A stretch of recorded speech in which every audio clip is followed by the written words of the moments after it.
Hello everyone, it's TheMangaStand here. So I want to have a discussion about an anime called Asian or manga called Asian, whichever you prefer. I read the manga, but I'm currently watching the anime, so I want to make a discussion about it. So Kai, the main protagonist, is he a sociopath? Yes. Yes, he is. He's a complete sociopath. He doesn't care about anyone but himself. And the funny thing is that I've seen some people try to rationalize his thinking, and sometimes you have to say, like, yeah, this guy's kind of a bad person, and even though he's the protagonist, he's kind of evil in a sense.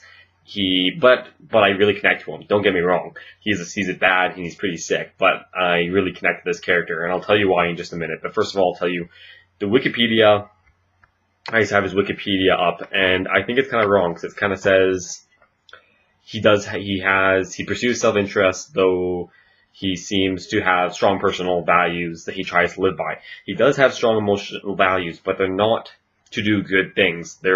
His values are so that he looks good in front of society. That's what he's trying to do. He's trying to look good because if you don't know, some people think, oh, if you do good things, you're a good person. But you can do a lot of good things in order for good things to happen to you. While the idea of karma is debatable if that thing exists, it's not debatable that if you help a friend out, they're going to have feelings of guilt if they don't help you out in return. So there's kind of like this very beneficial social behavior about being good, and being good is very beneficial to a person and a human.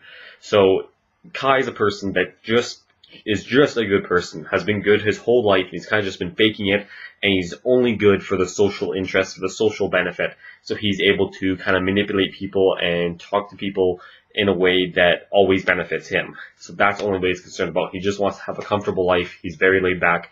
He just wants nothing to do with anything. He just wants to sit and have his perfect life, be a doctor, make, $300,000 a year, and just live out that life and not have to care about anyone. That's his main goal. So he's kind of a complete sociopath in that sense. He doesn't really care about any people, and yeah, but he's not like a serial killer, a psychopath, because he doesn't have any tendencies to cause self-harm towards people. But he doesn't. If you are harming him, he has no problem harming you. If he thinks that action will be repaid sometime in the future. So if he doesn't kill someone, he believes that person will be useful, and that person's after to kill him, he may let that person kill him a couple times in order for maybe him to take advantage of that person later. So he's always thinking about the future. He's always thinking about being good for his own self-interest. And this is why I connect with being good for your own self-interest. While a lot of people don't like to believe that they are good for their own self-interest, I am good for my own self-interest, and you are too. There is no way you have never done anything in your life out of just your good heart for your whole life. Everything you've done is good has just been because you're a good person. That's bullcrap. You are not a good person. We are good people because it benefits us. It's self-interest. It's part of our evolution.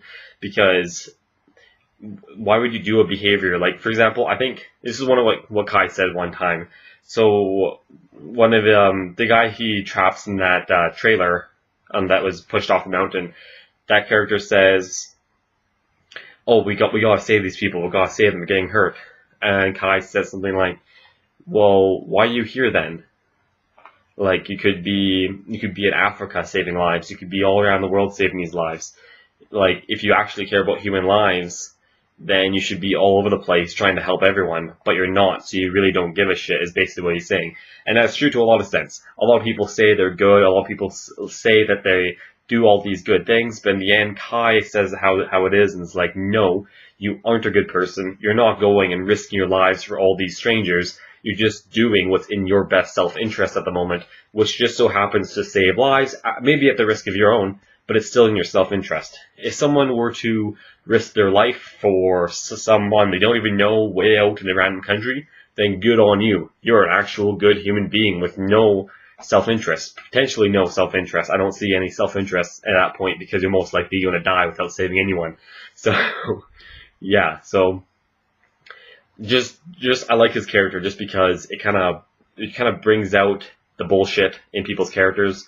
And it's like, hey, yeah, these characters are good, and it makes you seem like he's good at the beginning. That's why I like it. It breaks him down. It's like, hey, no, actually, he's only been doing this for his own self-interest, and he's consciously aware of this. And this is something that I like to do personally. I like to be consciously aware of my self-interest. So every time I do an action, I always think back, like, why am I doing this? Why am I doing this? why am I here? Why am I doing these actions? I know most people probably don't do that, but I'm like insane about that. Like every time I do something for someone, I'm like, why did I do that behavior? What benefits? What were the ups and downs to this? Why did I choose this behavior over the others? And that's also a reason why I probably never regret anything in my life, because I'm always thinking about the ups and downs. And if I made a decision, and even if it was not beneficial at the time, I think about it and I'm like, well, I was more concerned about this risk at the time, and if that played out, I would have got a higher reward, and so I'm okay to take this penalty because in the end I would have made this decision no matter what, because there was a chance for this high reward and I was just going to go for it. So, you lose some, and that's sometimes a decision. So, Kai, is he evil? Not really. I think more he just shows the bullshit in people's personalities, and he just says it how it is, and he's just like, there is no really true good. It's just like, you're just doing things for your own self-interest, and I think that's what morality is really non-existent. Morality is just acting beneficial towards your culture, is basically what morality can be defined to, because if you're in another culture, they might have morals that make you seem evil as an outsider, because their morals are completely different. That something that you do could be seen completely evil, like eating a certain type of food, you could be considered a sinner or evil, and maybe on their end, because they're doing who knows what, they're doing like goat sacrifices, you're like, oh god, satanic, that's what it reminds me of, so they're evil. But are any of those things evil? Sacrificing goats? Sure, it's kind of meaningless slaughter, but I wouldn't consider any of this evil. But a lot of different cultures and how they men will think different things are evil, and so there really is no morality, and that's what Kai is there for. He's to be able to be like, no, this is why I do things. I just do it because of this and this and this, these events.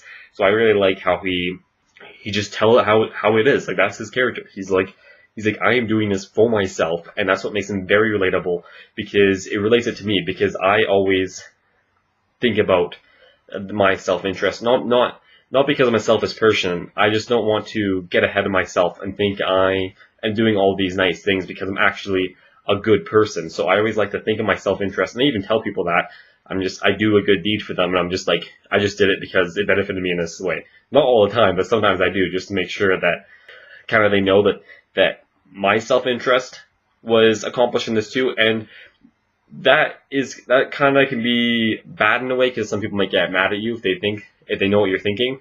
And this happens with everyone. If you really deep down and find the true reason for your good action, it's probably going to be rooted in something that's self-interest in yourself. And I would be very hard to come by a good deed that's not in your self-interest. I would be really hard. You'd have to really convince me if that were the case. So because of this, like I said again, really connect with Kai. I could go on. If you want to talk about this in discussions below, if you want to say, just admit all your self-interest thoughts, like, it's okay. It's okay to be self-interested. A lot of people, because of our extreme kind of notions of morality that are just placed to the side everywhere, we kind of think this is like completely wrong, and we shouldn't even have this thought in our head that we're doing a good thing that actually benefits us. But it does. And also, what else was I was saying about the self-interest thing? When you tell someone that it's because of self-interest, it also causes like a certain trade relationship or something that they're aware of, that you're not doing this just because you're nice. Because once someone realizes that you're doing something just to be nice, it can have a point where they take advantage of you, where they just see you as a gift giver. And basically what happens is, not really consciously or unconsciously, but this will happen even with me. Someone like you, no one is safe from doing this. Basically, if you have a friend or someone that you know who's very gifty and just shares their love with giving gifts, that is very harmful. That can have very severe side effects for that person, unfortunately, because it's not the very healthiest way to form relationships. And this is why, because if you start doing that, then you can start kind of forming this relationship where me or you start to become dependent on this person for such gifts and such acts of kindness. And when that person's overloaded and stressed out, and they just are just like, no, enough, I can't do this. And when they break down and they tell you no, as soon as that person tells you no, you'll snap on them. And you'll snap on them because they've always said yes, and you've been using this whole time. You haven't been consciously aware that you've been using them, but you've been using this whole time, and all of a sudden you can't use them. This switch triggers, and you're like, no, I have to use them more. And so you start getting aggressive with them and getting angry at them, not really aware that this is what the cause of it is, but that does happen. And so that's why being a gift giver type of personality, there is those types. There is ways to come across as a gift giver, but I've seen people, as my own friendships, and other people who are just gift givers naturally, where they kind of fall into that slum and fall into that hole. So it's very dangerous to be that type of person, just in forms of relationship and friends, because you can fall into that pit where people start abusing you, not consciously, because most people aren't like, I'm an evil person, I'm going to do bad to you. It's just like a subconscious kind of thing that kind of rolls in after you start doing it so often that it just happens naturally. And even people who think they're pure and innocent and who are void of all faults, that'll happen to you. So yeah, this was a discussion about just bullshit morality. So if you like what I had to say, leave a comment below. If you like action, leave comments. Like and subscribe if you like my discussion and topic. I might do anime topics that are more related to the life. Of course, I have a psych background. I want to be a doctor in psychology, but then I was like, screw it, don't want 8 years of education, so I went into computer science. So I have some type of degree of knowing what I'm talking about when I'm talking about these psychoanalytical events. So thank you everyone for watching, and have an awesome anime and manga day.